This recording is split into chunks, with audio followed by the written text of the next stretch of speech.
And if you're a crocheter or a knitter like me, you probably have a lot of these laying around the house.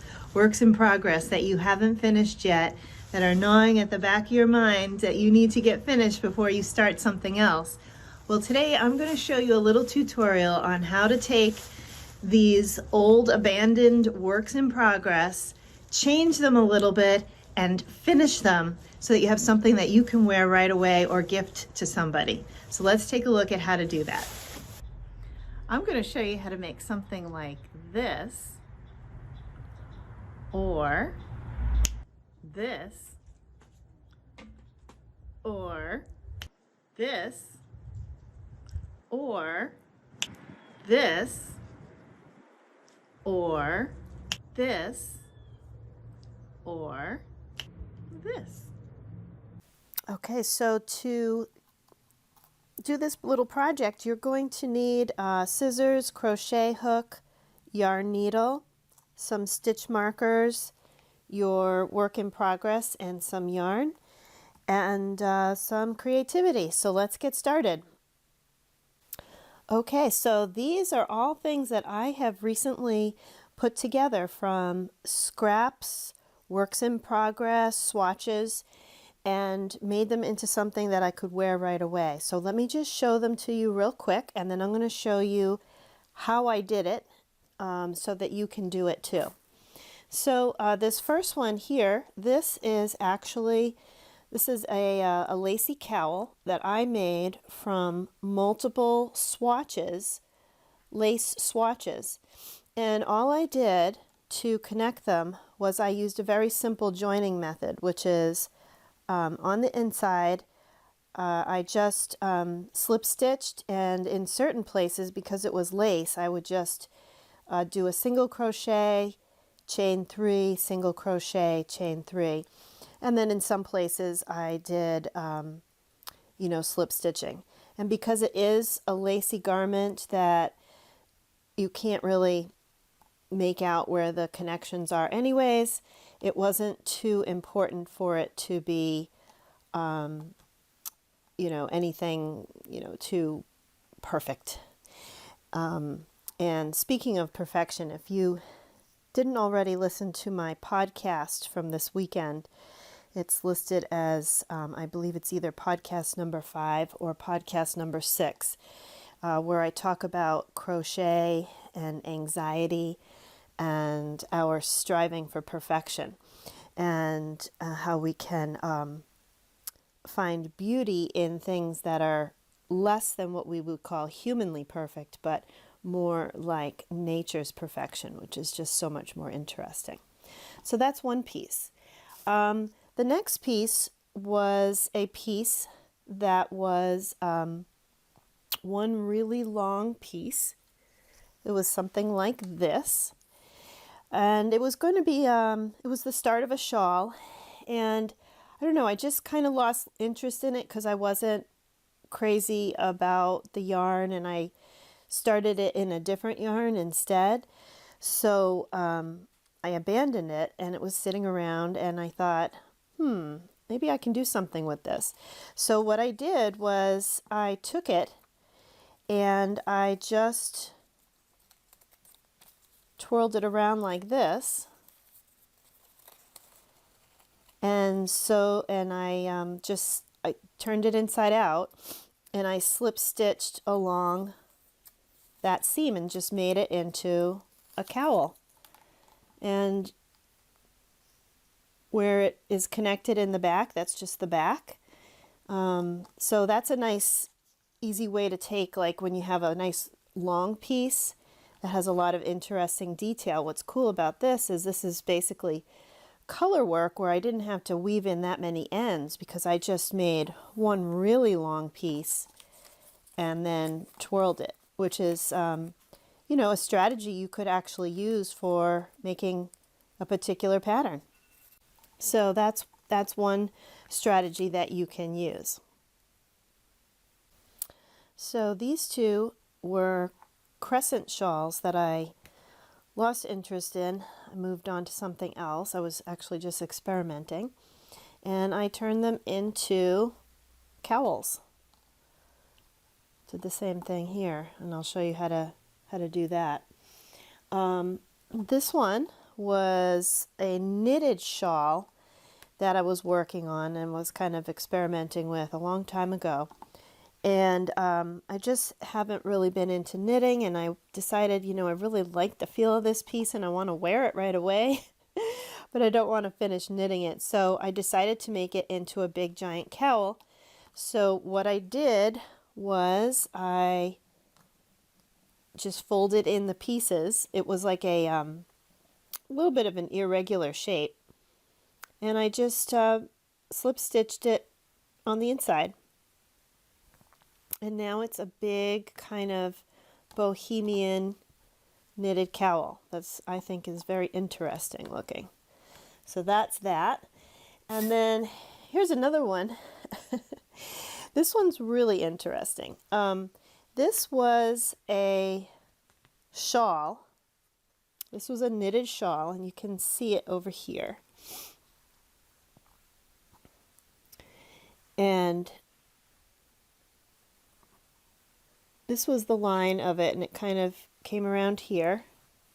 And what I did was I folded it in half, and I added on these extra rows of crochet, thinking I was going to make like a cape, or you know, just like something that I could wear without having to tie a shawl. So I ended up not liking how it looked as a cape, but then I noticed, hey, this is like a yoke, and I know what I can do with a yoke. I can make it into a sweater. So it has, let me just take this out of this thing here so you can see it a little better. So it has a lot of interesting features because I just did some, you know, kind of free-form crochet on it. So I'm going to show you how I did this in a second on some paper, but and show you how to do the measurements. So if you want to do the same thing, you can. All right, and let me show you one more thing. So I had this scarf that I was working on, and it was also another knitted project that I didn't finish. It was actually from like 15 years ago when my son was a baby, and once he started walking, I had to kind of give up crocheting and knitting because I was just so busy.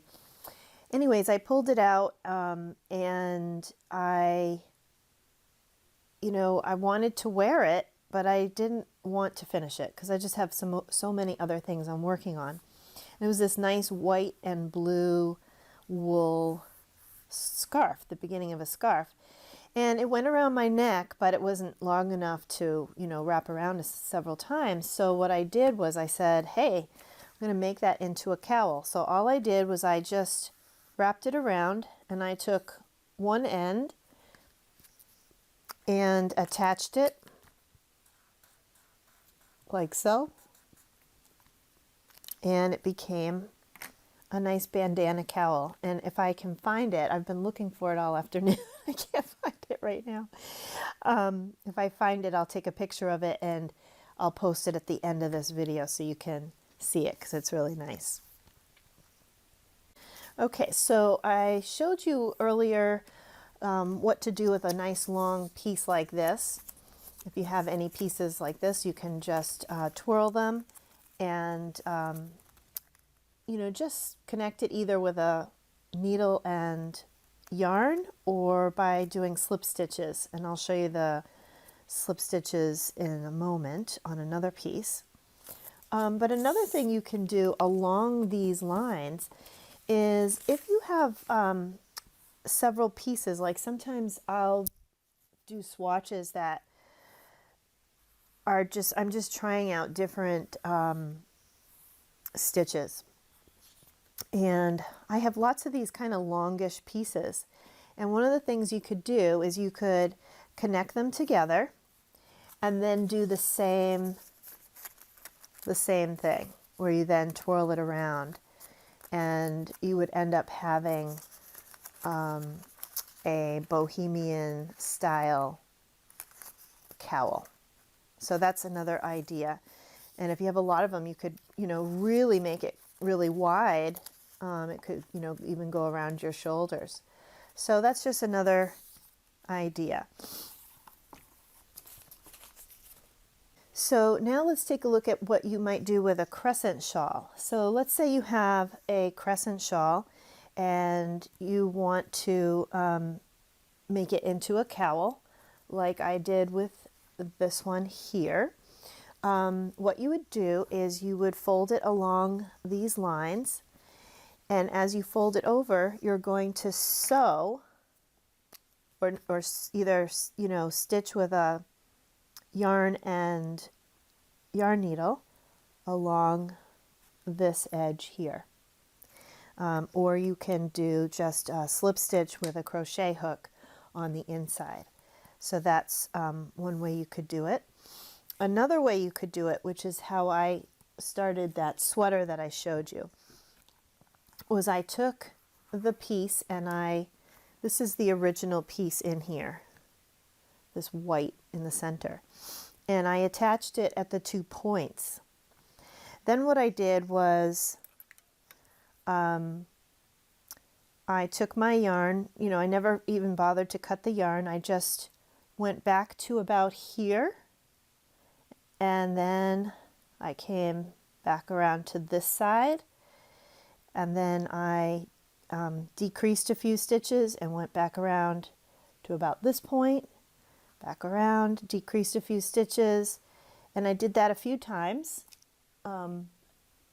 with this one here, this sweater, so you can see the places where I was coming around, decreasing, and so on. And then I just started working around in circles.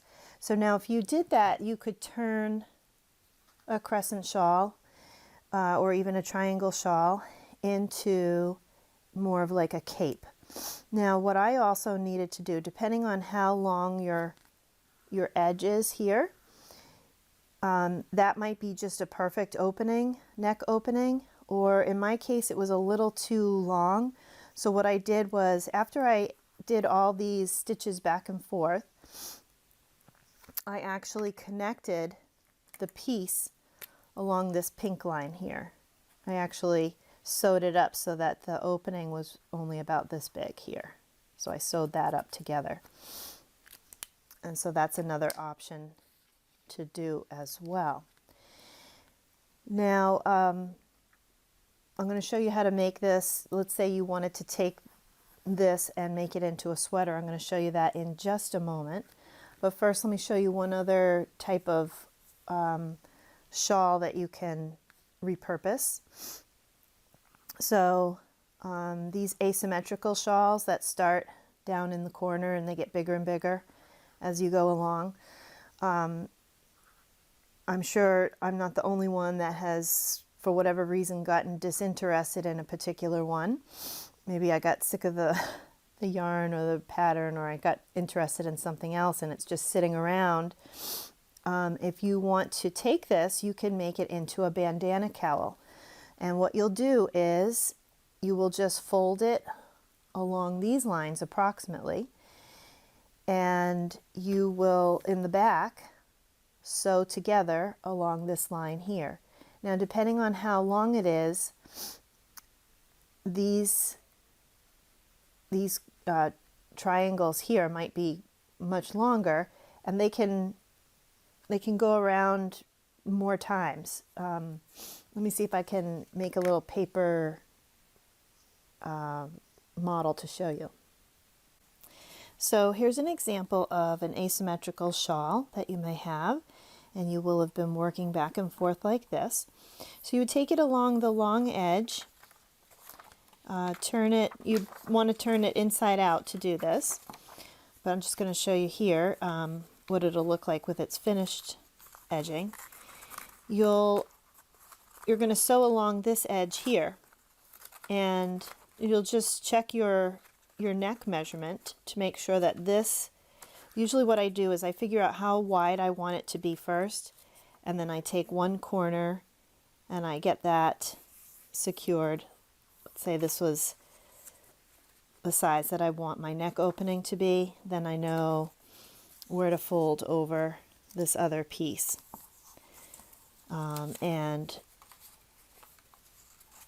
And then once you do that, you will have this nice kind of bandana style cowl.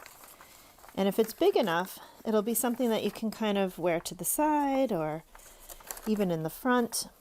And because of the striping, it'll have an interesting look because you'll get these diagonal stripes. So that's one other way to take an old work in progress and do something different with it. Let me show you now. I have this one here. This is a Crescent Shawl. This is actually a pattern that I'm going to be releasing at some point. I believe it's going to be called the Maharaj Shawl, and this is in, I believe this is Lion brand. I think it's called like ice cream or something like that yarn. It's really nice.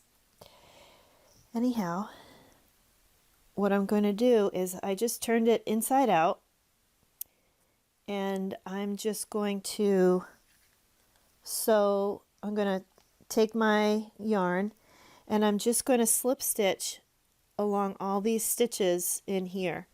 Now this one actually is a good example because maybe you don't want this neck opening here to be quite this wide, and if that's the case, you can keep twirling.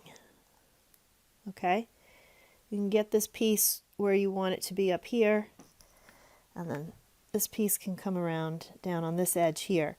So even if your shawl is long, you can still keep twirling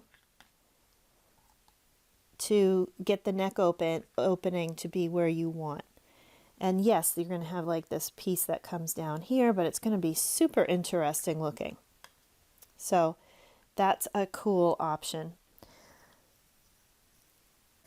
And to do this, all you have to do is you don't even have to really pin it or anything. Just pick the place where you want to start. And then, so like maybe I would start here at the bottom over here. And then you're just going to be matching up stitches on one side to the other. So you really don't need to pin it or anything like that. You just figure out where your starting place is, and then you just start. And to start, you're just going to let me just zoom in a little bit here.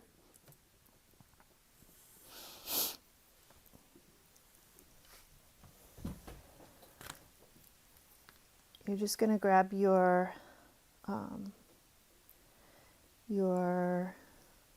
loop. Let me just get this in the right place where I want to start it. Oh, I know what I'm going to go in here, and I'm just going to grab the yarn and pull it through. Okay, and then I'm just going to go to the next stitch on one side and the next stitch on the other side, yarn over, pull through a loop, and then just slip stitch it. And I'm just going to do that all the way along the edges. And as long as you're doing one stitch on one side and another stitch on the other side, it will all work out. Okay, so that's just how you'll do that. It's how you can just join it. Okay, so here's a work in progress that was going to be a market bag. And you can see I have this gathered edge here, and it's really nice. And I've just decided that this material, this is shawl in a ball yarn, I just decided that this was really not optimal for a bag, at least for what I wanted. So what I'm going to do is I'm I'm going to turn this into a cowl also, but I kind of want to get rid of this gathered edge, and that was my starting place. So let's show you, I don't know if you know this, but you can actually take out crochet from the beginning. And so what I'm going to do is I'm going to come here to where the start was, and I've started to open this up already before I was filming. So this is a little harder than I thought. So what I'm going to do is I'm just actually going to cut it.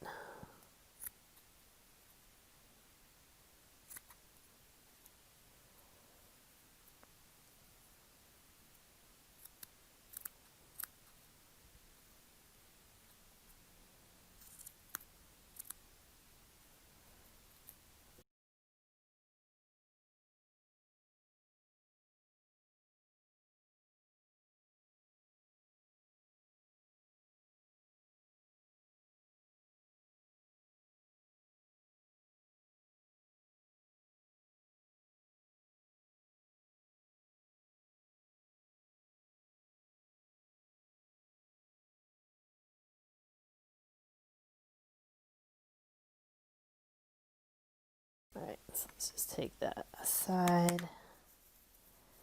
Now I have the stretchiness that I want.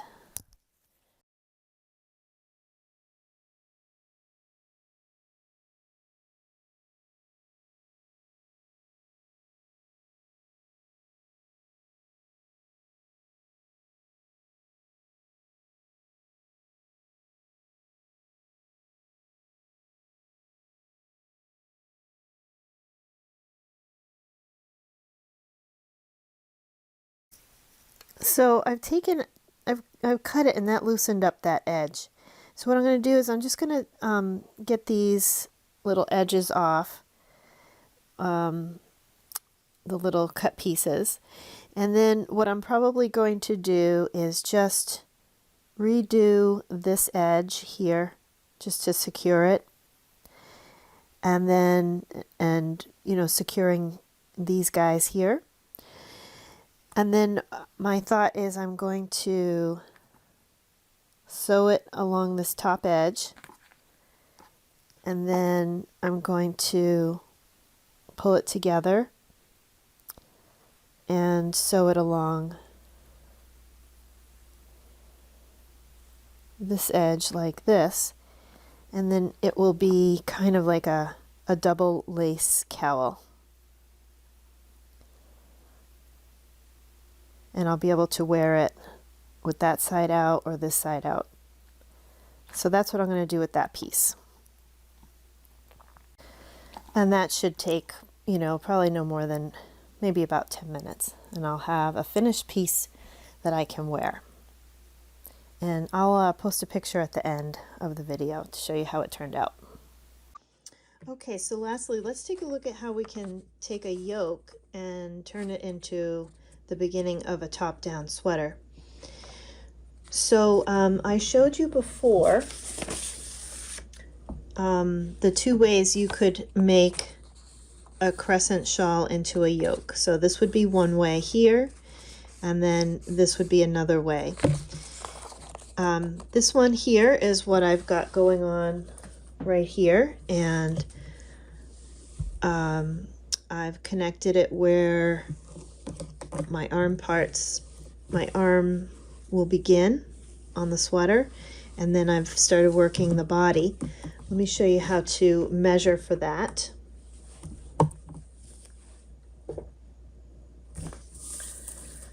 So what you'll need to do is you'll need to take a few measurements. One will be your upper arm measurement around the widest part of your upper arm. You'll need the measurement around your chest, the widest part of your chest. And then another good one to have would be like your hips, in case they are wider than your chest and you want it to go over your hips. You may end up wanting to just do some increases as you come down. Or you may want it to be as wide as your hips. So that's you know, you can do it either way. Another measurement is this measurement from your shoulder down to the arm crease. Not so you wouldn't measure underneath your armpit, but just straight down to where the armpit starts, because there's two different ways that you can do this yoke. So let's take a look at an example. Let's say that your arms are 14 inches around, and let's add 2 inches for ease so that it's not, you know, form-fitting. You want to have a little bit of room in this sweater. You want to be able to get into it without, you know, ripping it apart. So let's call that 16 inches for each arm. Let's say your chest is 38 inches, and let's add 4 inches for ease. And your hips are 41 inches, and we add 2 inches for ease. And in our example, the chest and hips end up to be the same size, 42. So now we'll take 2 of the arm measurements plus either of these, the chest or the hips, whichever one you want to, whatever size you want to make it. We're going to add those together. So in this example, it's 16 plus 16, 2 arms, plus the chest equals 74 inches. And we're going to take that 74 and we're going to divide it by 2, and we get 37. So what that means is that when you fold, so when you have your yoke and you fold it in half, you're going to want this measurement here. It needs to be 37 inches because the entire amount needs to be 74 inches, okay? So when we're looking at it, we're going to divide everything in half. So in our example, half of the arms is going to need to be 8 inches on each side. And this measurement here is going to be 21 inches. Okay, 8 plus 8 is 16, plus 21 gives us 37.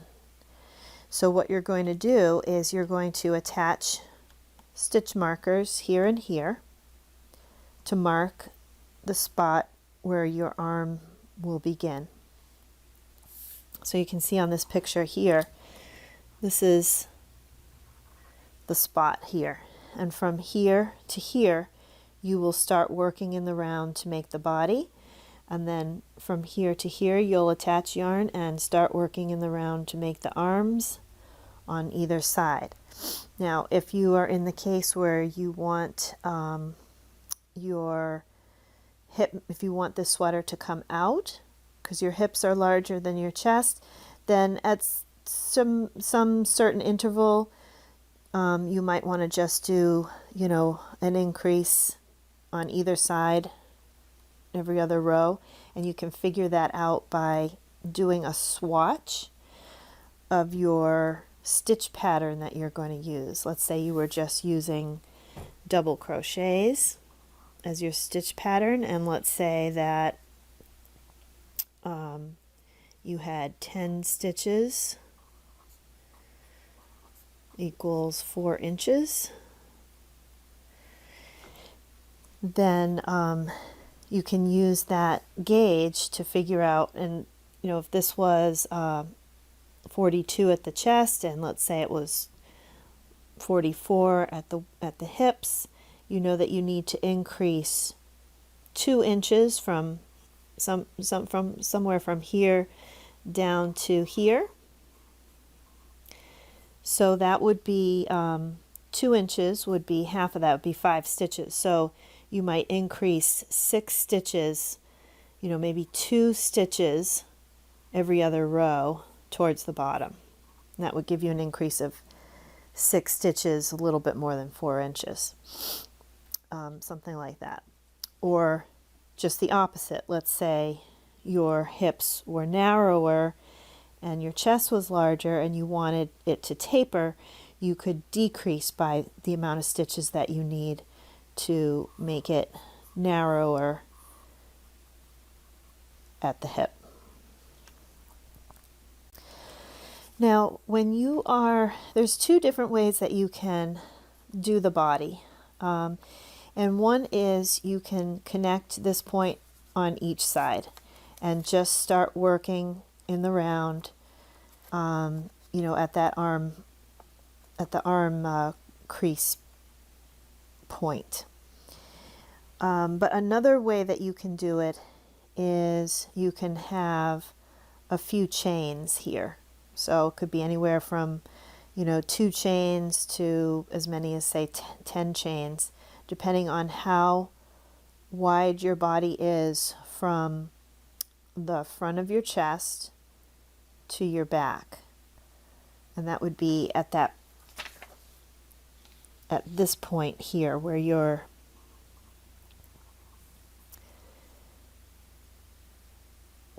armpit starts. So you would measure, you know, it might be like, I don't know, 2-3 inches or something. You could figure out how many chains you would want to put in there. I've noticed that a lot of sweaters do it in both ways, where they just have it like that, and then your arm starts there and the body starts below it. And then I've seen sweaters where they have a chain here. So what you would do is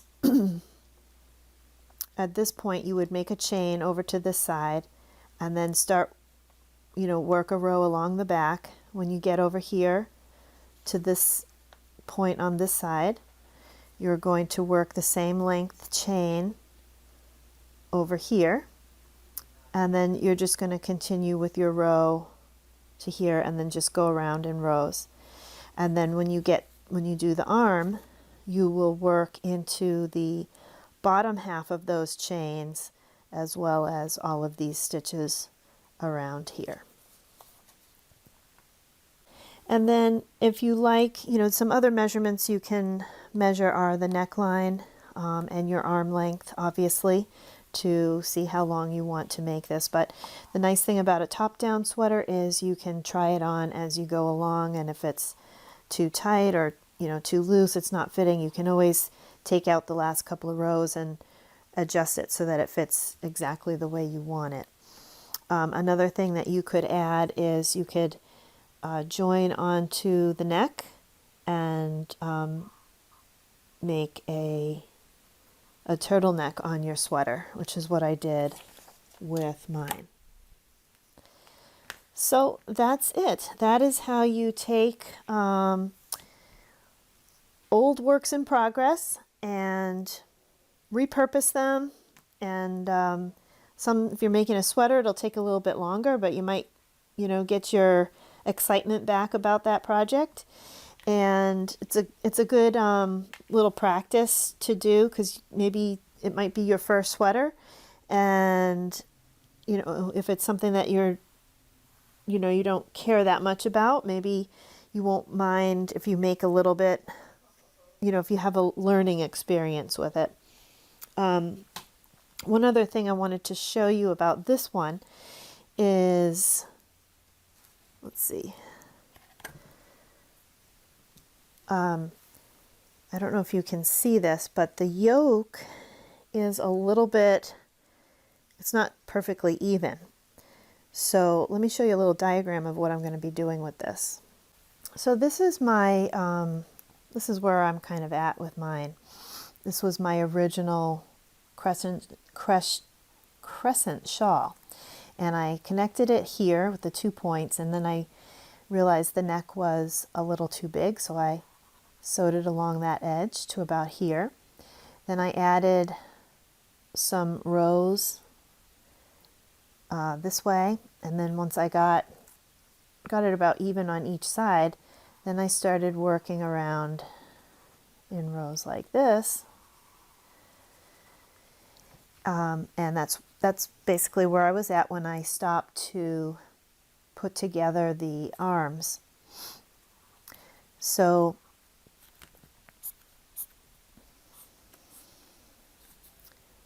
but my piece is a little bit like, these stripes are a little bit, they kind of come down a little bit like this.